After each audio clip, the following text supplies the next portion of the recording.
Buenos dias, welcome back to the Cafe Economies podcast. And today my guest is Gemma Hawes. Is that right? That's right. That's right. So Gemma is a fellow coach, friend. We've known each other for 5 years now. Probably even more, I reckon. 5 years? Don't know. When I joined Pure Gym. Oh no, Yeah. before Pure Gym, because Ages obviously, ago. it's training before then. But I guess more recently it's Through coaching. blossomed. Exactly. It's grown. It's something beautiful. But I'll give you, obviously, the floor and let you introduce yourself. Cool. Well, thanks, Liz. Thanks for inviting me in. I'm buzzing to all right. be here. This is exciting. It's kind of like the first recorded podcast I've done, so Nice. it's exciting for me. So yeah, I'm Gemma. What can I say? I'm 36 years old. I know, I don't maybe Don't look look it. 36. Don't look it. Actually put this out on Instagram and I got two said they thought I was 26. I'll take that. There you go. Lovely. But yeah, I'm a online health and fitness coach, and I run the Fearless Female program, which is helping women to kind of build back confidence and self-belief, through health and strength, so that they can really live life on their own terms, in accordance with their highest values, which is very important to me as well. So it's kind of like the program was born from, my journey, and now I want to help women do the same. Nice. I've got 2 pets, Nice. which if anyone follows me will know. Eric, my staffy, I'm a bit obsessed. So there's lots of Eric on there.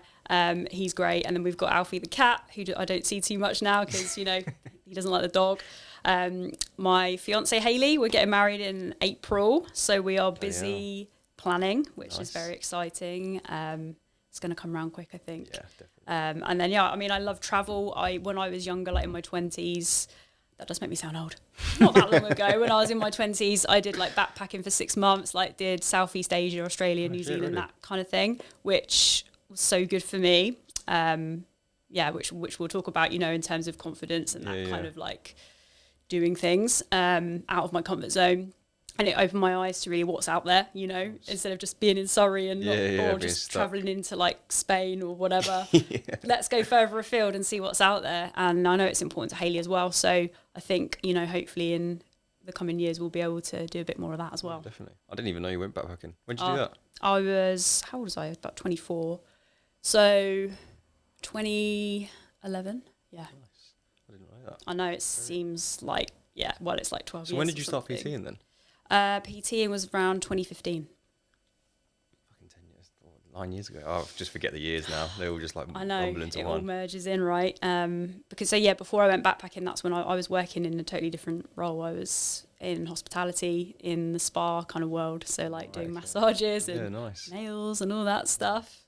And then I went for it, took the break, took the trip. Best thing ever. I bet. It's going to be interesting for me because I don't actually know that much like previous about you.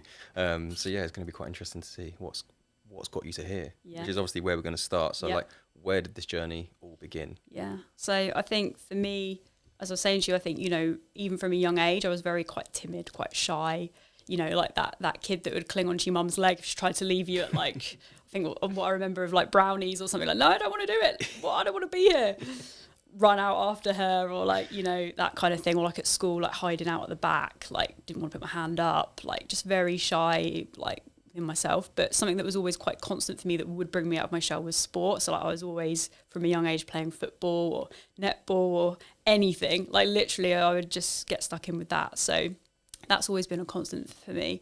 But even through school, I think being, what it's like at school, like you've got groups of friends, or like not gangs, but there's like this group of friends or this group of people. Yeah, ours was like the football lot, the non-football lot. Then it was like the people that liked to stay in like lessons and stuff. So I know what you mean. And I would say I didn't really fit into a group, which I don't necessarily see as a bad thing, because you'd have like sort of like the pretty girls, or like the grunge group, or or like the geeks, and I just kind of had friends in different groups. So in a way, it's actually quite cool, I think. So I guess maybe I felt I didn't fit in, and being short, I got a little bit, not bullied, but I would get picked on for that. So again, that didn't really help with the whole confidence. And because I like football, I used to play that. Oh, you're a girl and you're playing football. Like just things that I guess I'd get a bit of stick for.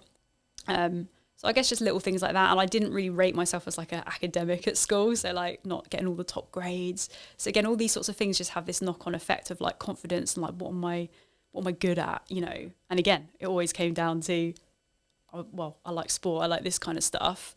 And I you know, at school you get like the record of achievement thing and you write down. It was only years later that I dug that out, and it said like, you know, what do you want to be? And it says like, I want to be a fitness instructor. And Really? This was when I was obviously working in like spas and doing therapy and all that.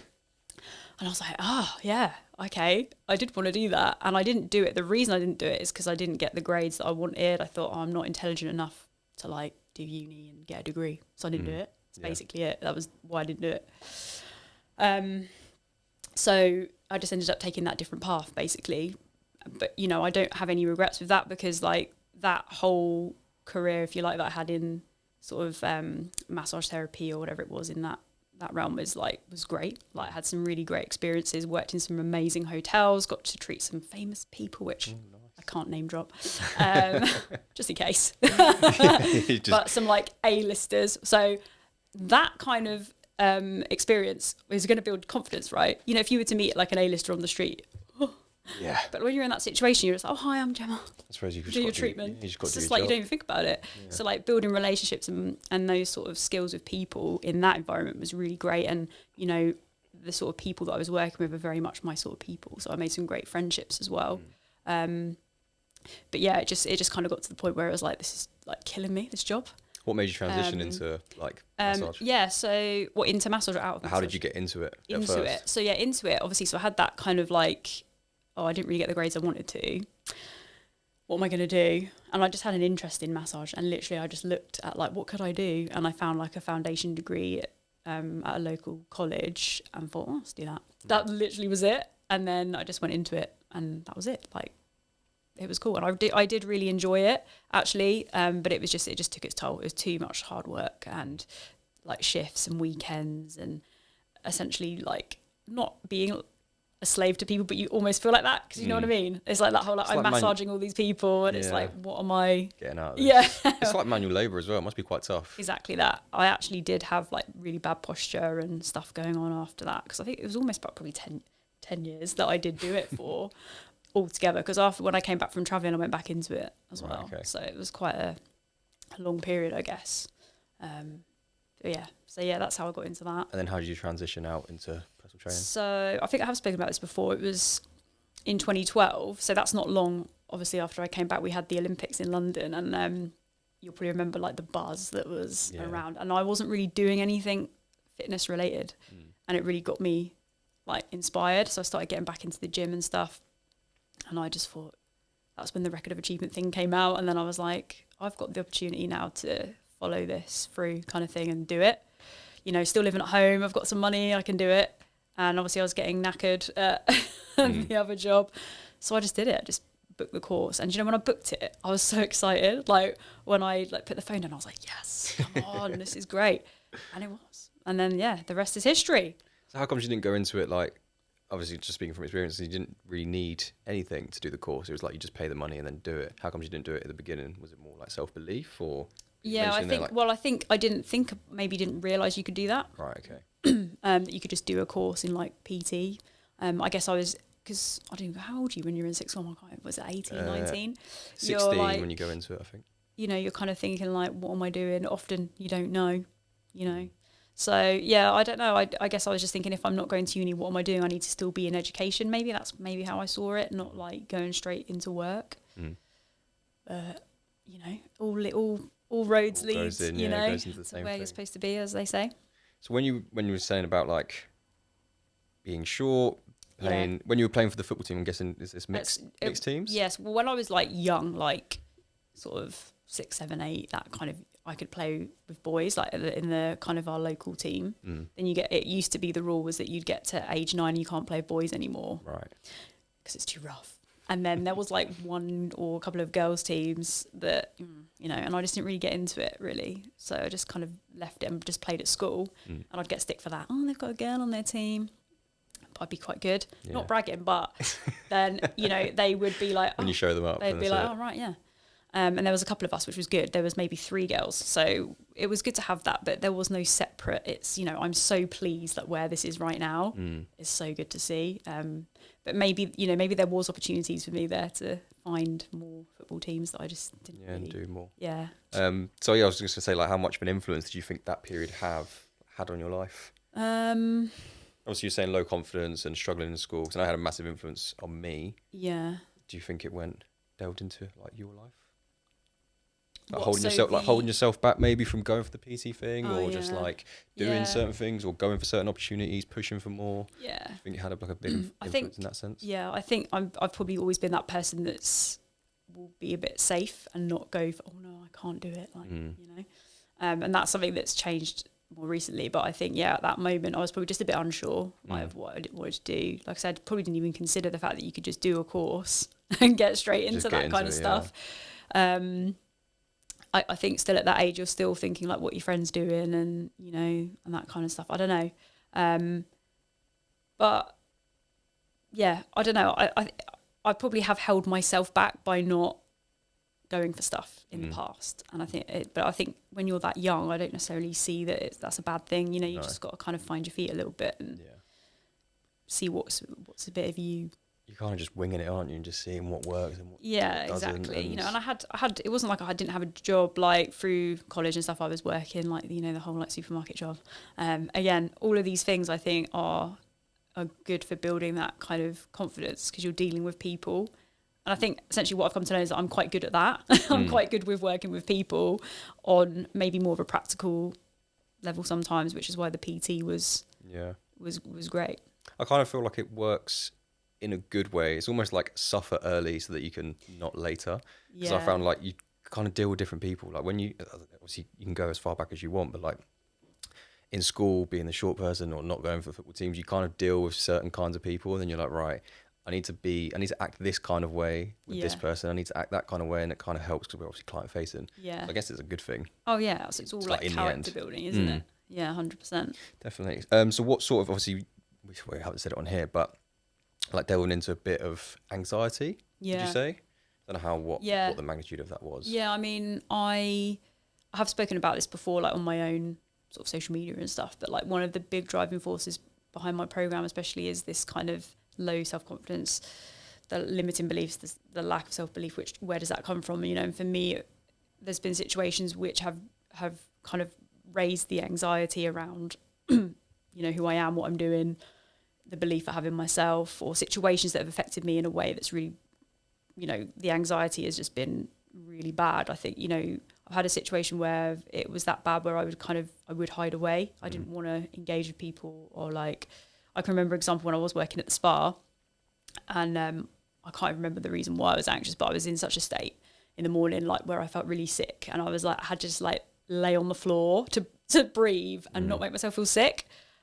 And I was like, I can't go to work, like, you know, phoning sick. And it's like, you're supposed to be there in like half an hour and then you get in trouble for that. And then it's like, but I'm feeling like this. And they're like, no one understands.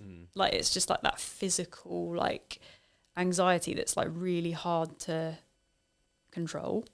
You know, I think there's maybe situations that in my life where it might have been like rejection or whatever it might be that led to that coming on, and then I guess you build up this fear of like that happening or what people think about you, or it comes down to, I think, a lack of self-esteem generally around that time that raised the anxiety. Because, you know, you could look at my life and say, oh, you're doing really well, you're working at this really nice place, and, you know, so yeah, I obviously don't really know all the causes of it, but I just know that there's a lot of women that do suffer with anxiety or low mood and depression and stuff, and it's kind of often sometimes brushed under the carpet. So I think talking about it and being, because often as well, I don't know if you find this, that being a coach, you get put on a pedestal as like, therapist. Your life is perfect, but like your life is perfect. You're always training. You must be eating really well. You must have no stress. Like everything's this, but in actual fact, a lot of us have had big struggles or we do go through these things, and I think it's important to be relatable to, you know, clients or people that are listening. I don't think social media helps in a sense, because like we're always looking at the highlight of everyone's life and that's it. Like the picture perfect final editor's cut of everything, and you're like, they've got it figured out, but like you only see what they want you to see. You don't see all the stuff behind the scenes, and it can look like this person's absolutely smashing it and they're making all this money or they're having all these experiences, but then as soon as the camera's off, they're like fucking miserable. Because I've been there as well. Like there's many a times where I've wanted to throw Instagram in the bin and just get rid of it, because I'm like, I feel like shit. I'm fucking hating my life at the moment, and I've got to turn up and just be happy because the algorithm doesn't care about how I feel. You could maybe turn around and say, oh, people will probably appreciate you being a bit more raw, but a lot of times no one's coming on here to moan and say, oh, my life's shit and be cynical. So you just got to like put on a brave face. Yeah. And then it gives off the idea that, oh, well, they've got it figured out. Which again, like you said, is probably works against clients. Yeah, exactly. Yeah, no, I think I agree with you because it's the same. And I think for a while I was always kind of thinking that's how I had to be. But then sometimes it is important to share a little bit, you know. You don't have to go like full whack, like, oh my God, I was at this point, you know. But just having that level of like, well, just being authentic, isn't it, really? Yeah, I think the anxiety as well comes from like a lack of perspective, because I experienced it probably from 17 to like 19. Even now, like I still get certain situations where like my thing is like socializing, so like going to clubs, I just get like sweaty palms and I just start getting really anxious for no reason, whereas before it would be like debilitating. Yeah. But now I've kind of like, I say grown up, got a little bit older, you're just like, oh, it's not as bad. I feel like when you're younger or when you're first going through it, you're like, okay, I need to be doing this, or there's something that I don't know, or you just ruminate so many different scenarios in your head when really it's just like, relax. Yeah. No one's got it figured out. Everyone's just making it up as they go along. Like, and that is obviously just a bit comforting. Yeah, absolutely. It's like what that made me just think of then is like, you know, like when you see these things sometimes where it's been put together where like there's like hundreds of people walking around the streets and you can hear like all this just noise of like, imagine what's going on in everyone's head. It's just like no one, like say, no one's got it like completely figured out.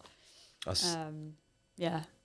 I saw on a podcast once, it was Chris Williamson was talking about, I don't know who he was quoting, but he was quoting someone that was saying, like, you think the people above you have got something figured out that you don't.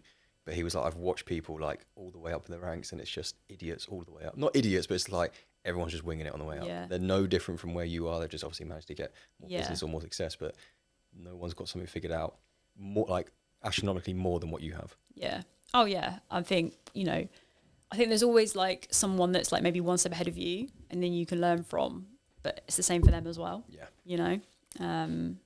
You just got to kind of, I think it's something like, I guess the anxiety and like, for me, one of the biggest things I've learned is just like not being afraid to just try something, you know. But yeah, going back to the anxiety, I think for me coming out, what the biggest thing that helped me with that was exercise, and also like therapy, like actually having like a therapist to talk to, because you can talk to your mates and stuff, but normally your mate's like, it's okay, everything's fine, you just need to deserve. When you've got that other person who's actually like really listening to you, you're going to learn something, you're going to sort it out yourself, I think.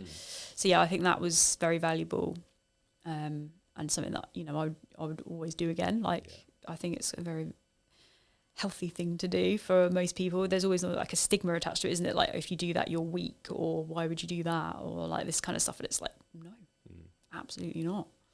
It's one of the best things I've ever done. I think I've done it 3 times, and I don't jump to tell people, like, go to therapy, like, is this like amazing thing? But every time I've done it, I've come out like thinking something different. And like you mentioned there, when you tell your friends, you don't really tell them like the full truth, because they've always, or even your family, they've always got like this conception of you, like, oh well, you look really happy the other day. Oh, I saw you on social media doing this thing. Like, they maybe just not take it as much. But when you talk to like the therapist, they're just like, okay, they have no connection. They've got no like this character of you already, because they just don't know you. And that's what I found really refreshing when I was talking to mine, was like, she would just pick up on certain things that I didn't even think about. She was like, right, you said this and this and this, but the way that you said that doesn't really align. Like, and then you're just like, okay.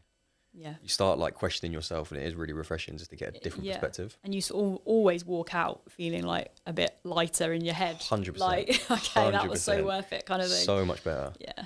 I kind of found reading was like a lesser version of that as well, because obviously the therapy side of things is more like bespoke, but when I started to read, I started to realise that other people were like this, that it's not just me. Yeah. And I guess that's where the anxiety maybe like delves from, is sometimes that you think you're so special that no one else has gone through this and you don't know how to do it. What was I reading the other day? It's basically like people that don't read and they try and be like, oh no, reading's boring, or they're not into like this whole self-development stuff. They have to wait for something to happen, and then they start seeking out these things. Then they start seeking out like writings or poems of people that are going like through the same thing to try and get an understanding of themselves. Yeah. So I think people just need like the spark. 100%. That sounds like I want bad things to happen to people, but it's not. It's just like there's other ways, like stuff like that, that can really help in terms of just seeing the same situation being what's the word? Interpreted differently by someone else. Yeah, totally agree. But yeah, health and fitness is definitely the best one, I would say. Yeah, it's just always like, well, as I've said, haven't I, from day, like even from a young age, that's always been something that's obviously I've enjoyed, obviously makes me feel good, and it's like even now it's my one thing that I will go to in if I'm anxious or stressed or whatever, even if it's just walking or whatever, like stretching, anything that's like movement based. I think that's my. Why do you think a lot of women get to the point where they don't like believe in themselves, or they could be either like massively anxious or even just like no confidence? Great question. Like so many things. I think some of it's going to be past experiences, like whether that's just something that's happened, I don't know, on their own or through relationships, even in the workplace, how they're treated. You know, there's that whole, we could go into a whole thing here. There's so many avenues, I guess. Of like the whole, you know, men, women dynamic. But I don't know. I don't know if just with females generally, there is this kind of, I don't know, where we do just have that. It's just like a thing that we have generally. I don't know. But I think it's got to come down to something that's happened maybe in the past, I think, because why else would it be there? Like, you know, past experiences. Yeah, I think so. And just, I don't know. I think some people, like, you know, say my past experience, what is my past experience to make me like shy? Like, that's just how I was. Yeah, I think, I don't know, maybe just it's just innately there. And then depending which route you take, what kind of skills you learn or what jobs you do, people you surround yourself with can have a massive impact on how you are or how you feel like accepted, maybe. I don't know what the word is. But. And what was your turning point? Obviously you mentioned the 2012 thing, but what was the thing of like, right, this is enough now, I need to change this? Well, in terms of like the anxiety or like... Yeah, just like making a change, making an effort to change. What was it? Yeah. I suppose there's a two-part question here. It's like, what was it that made it change?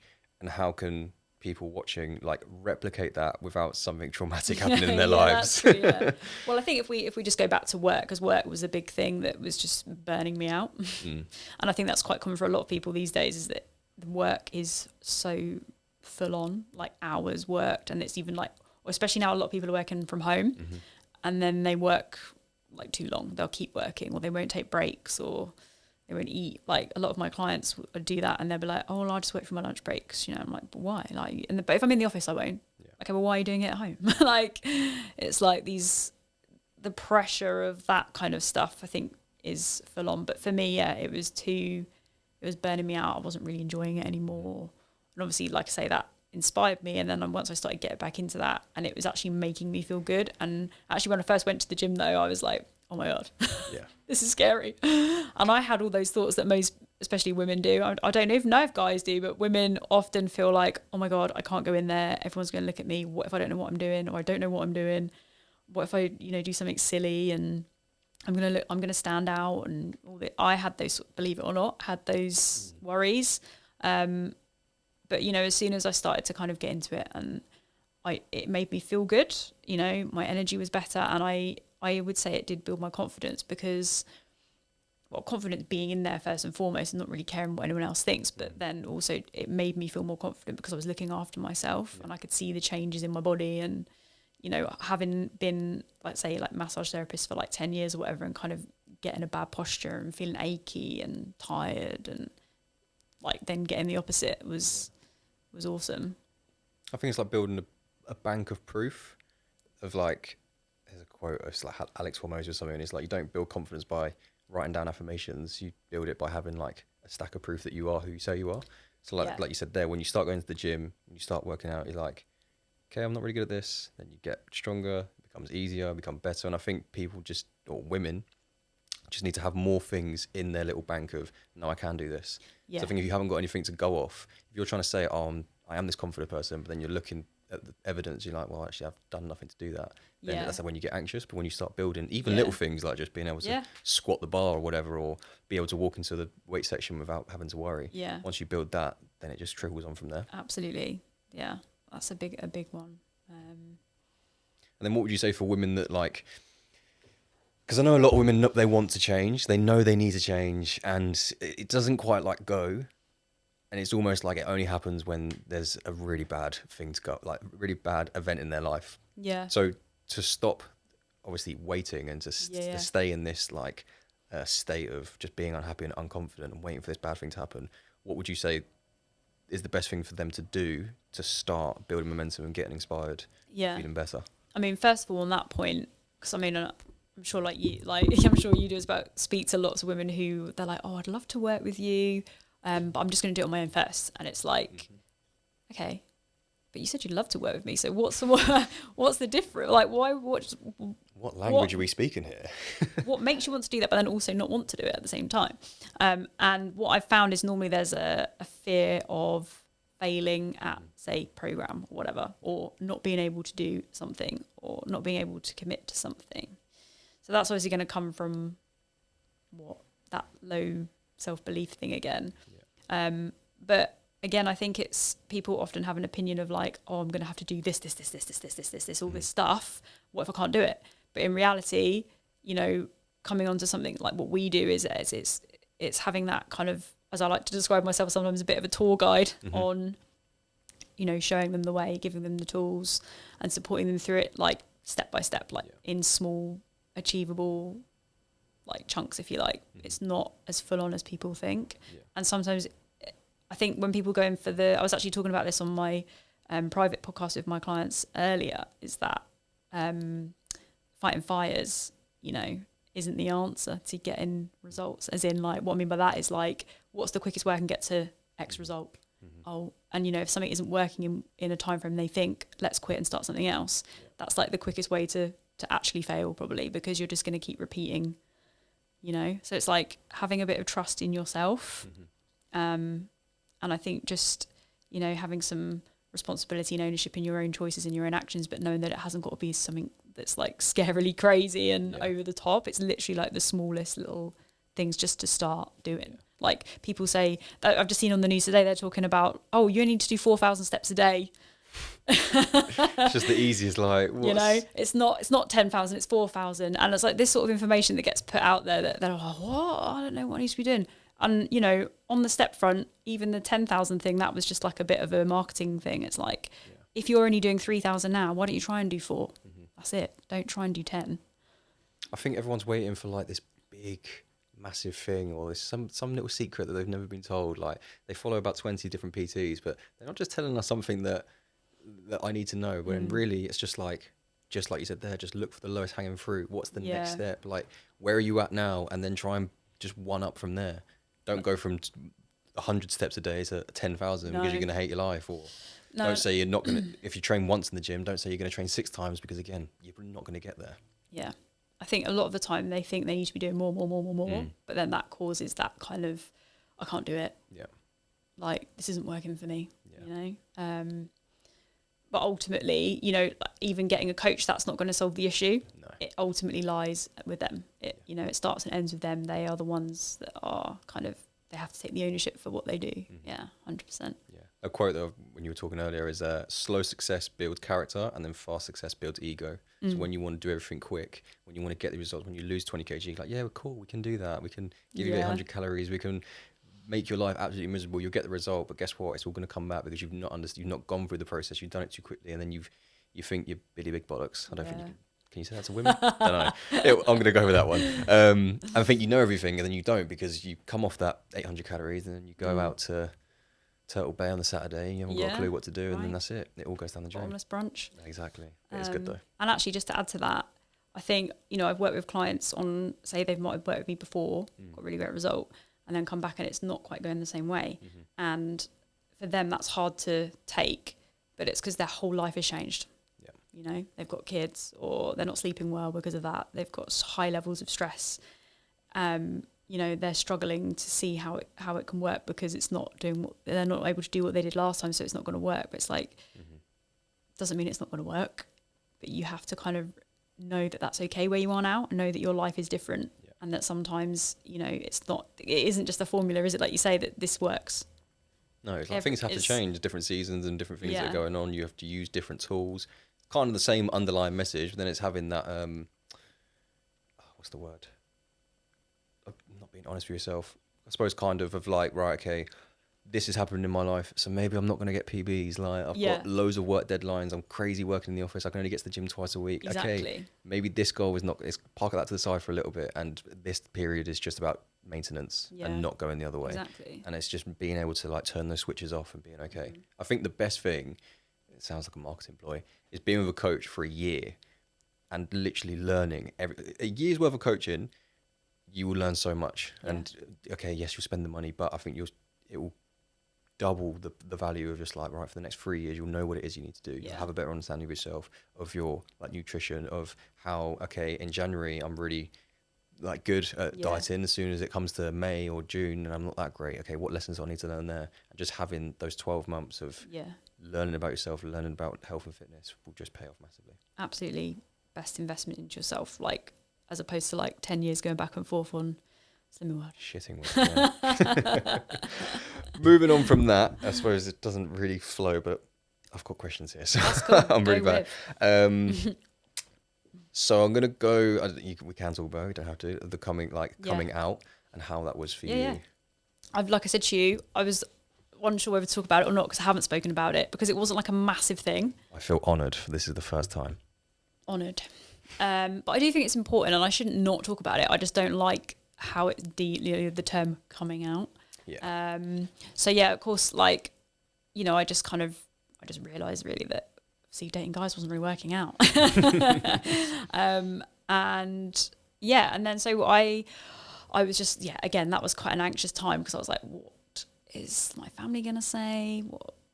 I think I kind of just probably knew that my friends would probably be like, oh yeah. Which they were. My mum was, I told my mum first, she was great, and so she was really proud of me, which obviously made me cry. And it was fine. I was very lucky, and I know it doesn't always go that way. But I was very lucky, and it was almost like, oh yeah, we knew that. Like everyone knew, but I didn't, kind of it's thing. Weird because I'm like, my aunt, so my dad's sister is gay as well. And like we knew, I don't think she came out for years. Like, well, even when I said it, I was like, she's gay, and she was like, oh, well, she's not officially come out. I'm like you can sort of like you just know kind of thing. Yeah. You never know. Some people like. No, exactly right. And it wasn't like I was trying to hide it either. I think I just didn't actually realise it because it wasn't like I have never been attracted to guys or any of that, you know. So I don't know. It just took me a while, I guess, to kind of think, okay, actually, this is me. Yeah. I'm guessing this has played into everything we've spoken about before, like being anxious. I don't know, but potentially there was something there because, like on a subconscious level, maybe that was fueling it maybe a bit. Yeah. When did you come out? So I know you don't like that term. I don't know what other terms. It's cool. I was actually only 20. I was 27, so it was I think, you know, like I say, it was fine. Like, and why should you have to do it as such? But it was fine. And I was worried about my grandparents. Oh my God, what are they going to think? You know, you think like generations, but they were cool. Everyone was. Oh, nice. So lots of love for me, which was great. And I think I did want to talk about it because I do think that also helped with my confidence within myself, because obviously now people know who I am on that level as well. And I guess once you feel more comfortable with that, you are just more like you. And it's not like I'm a different person or I'm going to act differently or do anything differently. But I'm not going to be like worrying like, oh, Gemma's got a girlfriend or, you know, that kind of stuff. So I think it helped me, you know, being in a relationship with my fiance Hayley.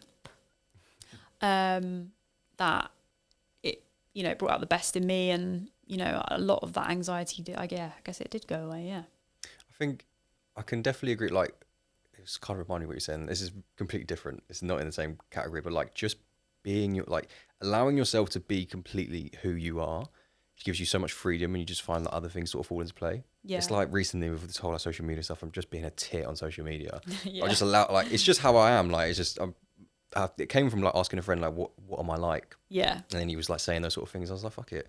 When I'm on social media, I'm kind of like playing a character, but when you just allow yourself just to be who it is that you want to be, you kind of just, everything just sort of falls in place. Like, it's kind of, I mean, it's not the same, but it's kind of similar. Yeah, no, it's true. And I think it's great what you're doing. It's great. I always think, God, I couldn't do that. I literally watch him back and I'm such a fucking idiot. No, but it's good because, like you say, it's real, isn't it? Right? So, in terms of like, especially when you're like recording it and you're like, oh God, that's gone wrong, that sort of stuff.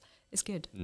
But yeah, I feel like you say, if you're not being who you are, then you're never happy, right? Yeah. So, yeah, I think it just happened at the right time, I guess.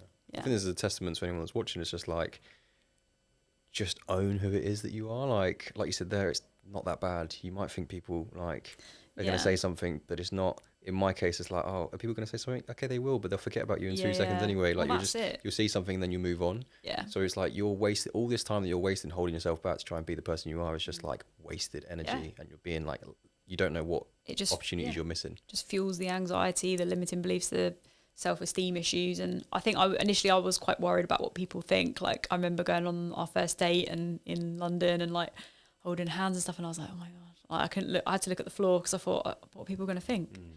You know, and it just takes a bit of time to be like, actually, I really don't care. I don't care what you think. And also, you're always going to have people that love you and people that don't.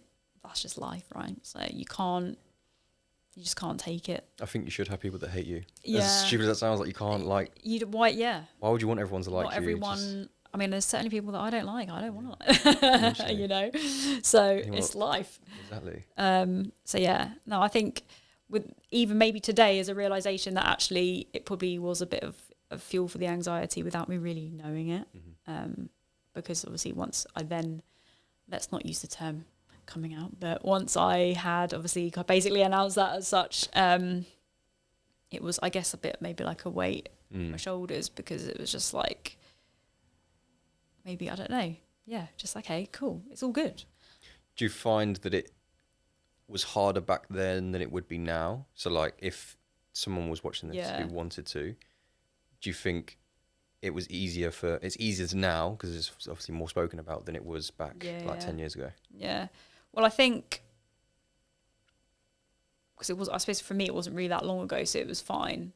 Before that, I know people that have had worse, you know, kind of receptions to it. But again, you can't change people's thoughts necessarily, can you? What they believe. So, you know, but there are people, if it's like your family that aren't on board, or, you know, and that's hard, that's tough.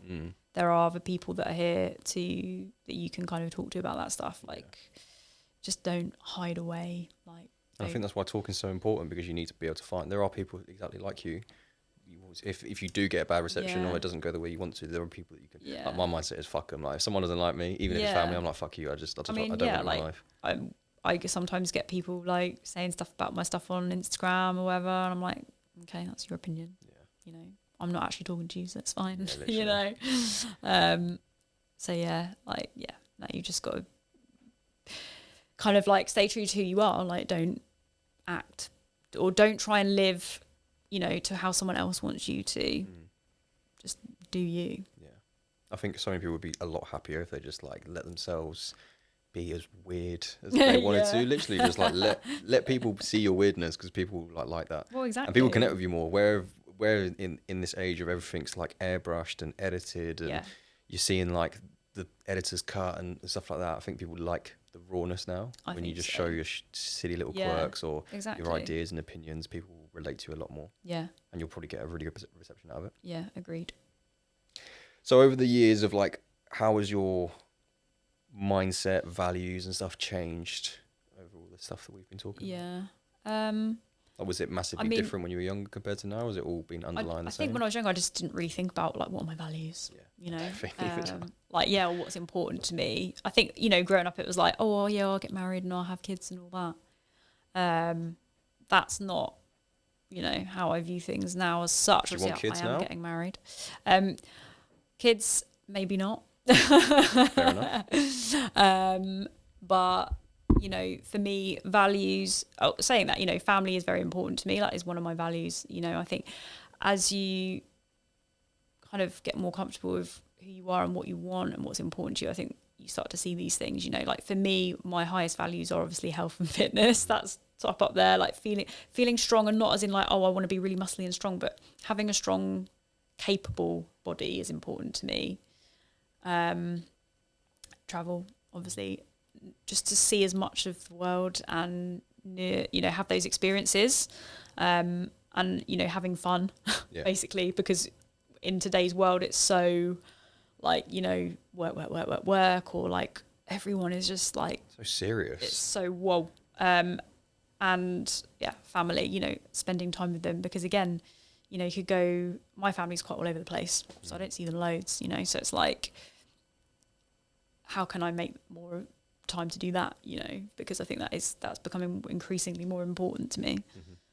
I wouldn't have, you know, you don't think about those things when you're like 18, do you? You're just like, oh, what am I going to do? Like, so do you think a lot of that came from travelling, where you was, did you do it alone? I went with a couple of friends. Okay. I thought about going alone, but that was a terrifying thought. Well, that's what I'm thinking of doing. Got some friends. Yeah. I mean, could I do it now? I don't know. I don't know if I'd like. I can be on my own, but yeah, I don't know. I like I said to you, I might be a lot more confident now, but there's probably still some things that I get a bit like, oh no, I need someone with me for that. Like I'm too scared to go and do that on my own. Like that's just within me.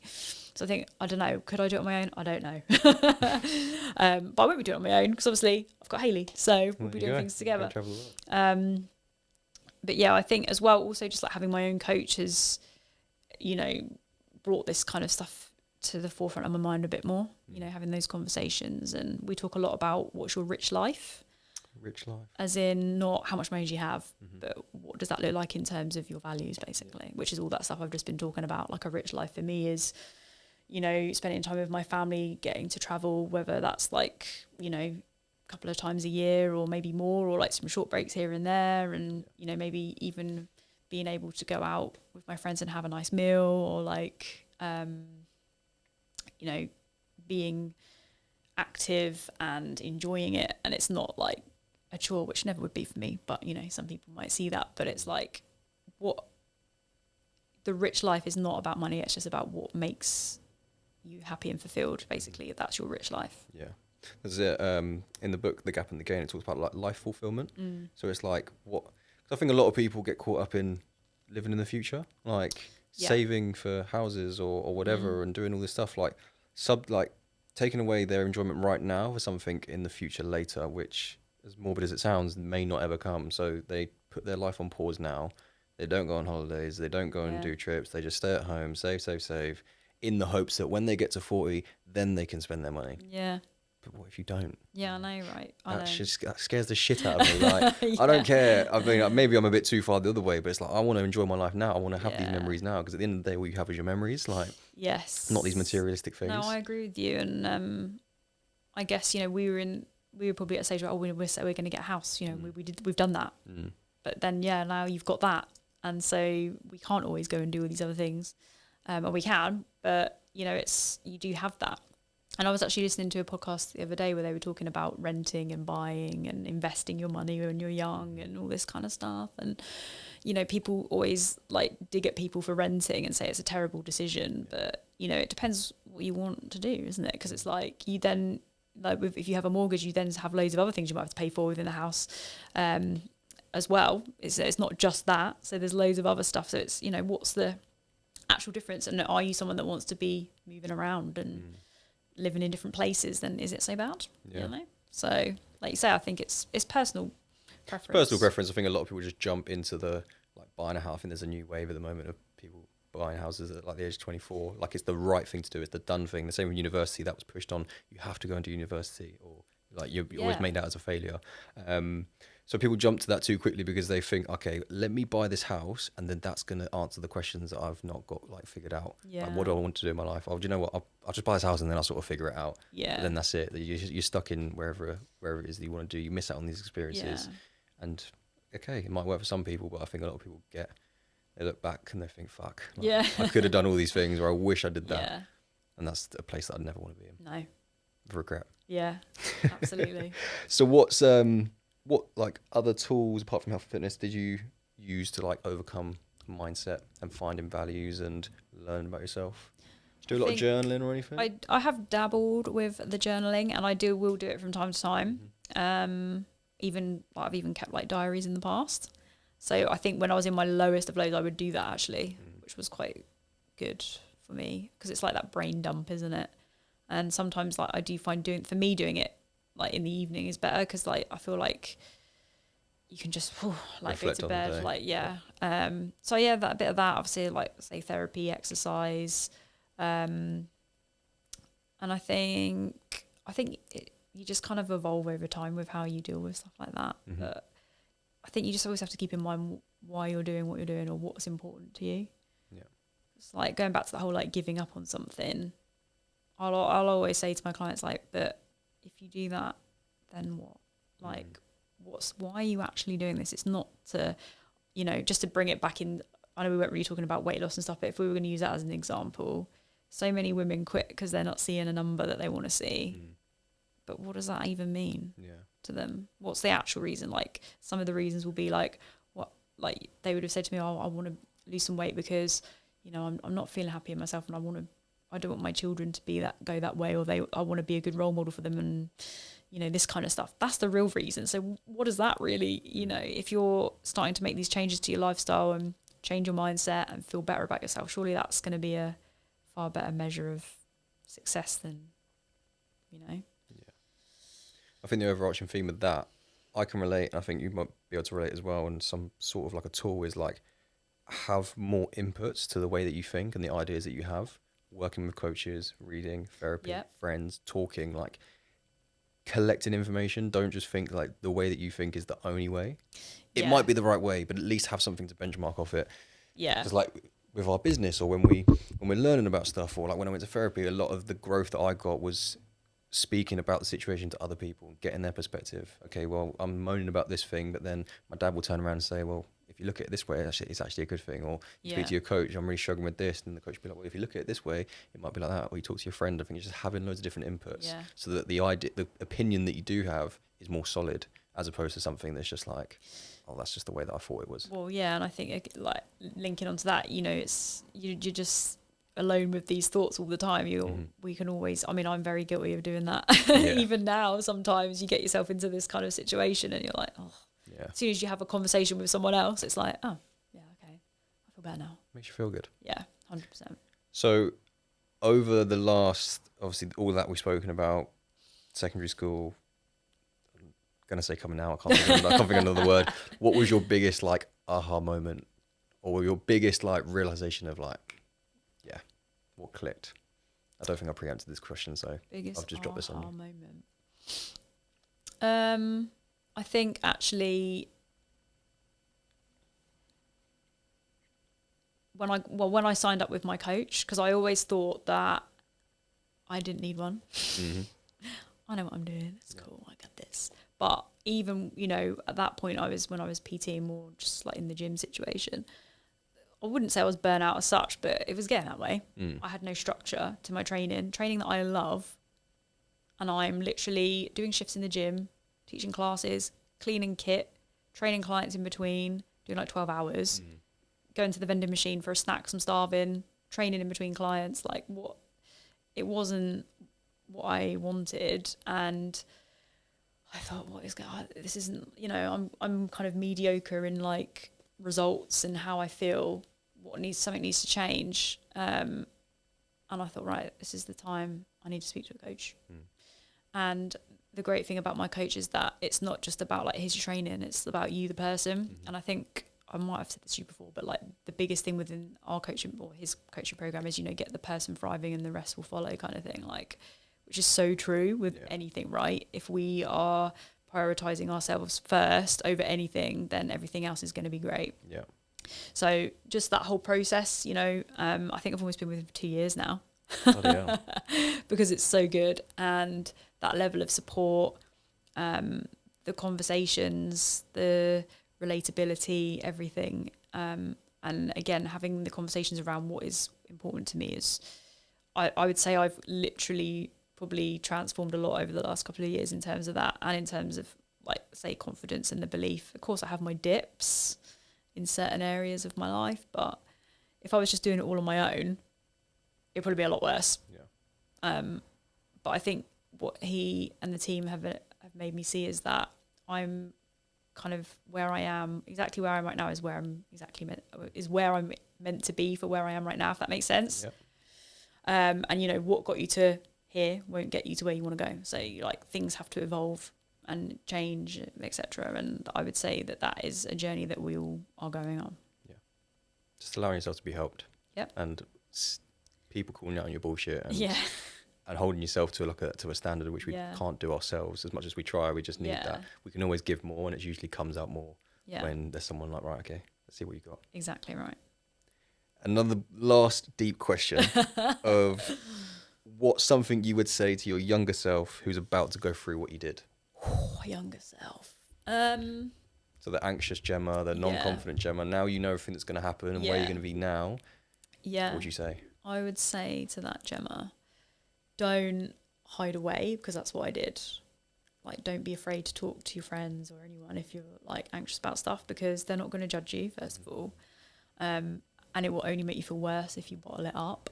And if there's something that you really want to do, just give it a go.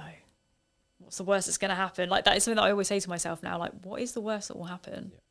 Like, I feel like one of the things for me now as a coach is to like speak in front of people. Like, that scares the hell out of me, like a room of people. And it's like, I'll probably do that one day, but it's like the thought of it now is terrifying. It's like, why? Why is it terrifying? And it's like, if you just do it once, it's like you do anything once, you're like, oh, that was okay. Yeah. Right? So it's like, go for it, because like we were saying earlier, without sounding morbid, you know, what have we got to lose in the time? What time are we here? You know, what we're here for? Who's promised you tomorrow, kind of thing? What are we here for? So it's like, you've just got to go for it. And it's okay to feel a bit scared and a bit, you know, because that's, but it's important. If it's important to you, it's probably why you feel that way. And like, I would also say, like, if you quit at something, that's, you know, you're just never going to get what you want. You've got to kind of be a bit persistent. You're the one that's in charge of your choices, your actions. You know, as I said earlier, it all kind of starts and ends with you. You're not defeated when you get it wrong. You're defeated when you give up. Exactly right. Lovely. Well, anything you want to plug, anything you want to say to finish off? And anything I want to plug? Whatever you want to plug, whatever. No, well, it's been great. Yours. It's been good. Great conversation. If anyone does want to follow me, then on Instagram, find out about the Fearless Females. It's just Gemma Hawes _. You know, tips and things on there about exercise, and a lot about confidence and obviously anxiety, and you know what my clients are going through at the moment. So yeah, it's all good. Well, thanks for coming on. It's been great. Thank you very much for having me. No worries. I'll finish this as I always do, guys, with do better, be better, live better, and I'll see you in the next episode.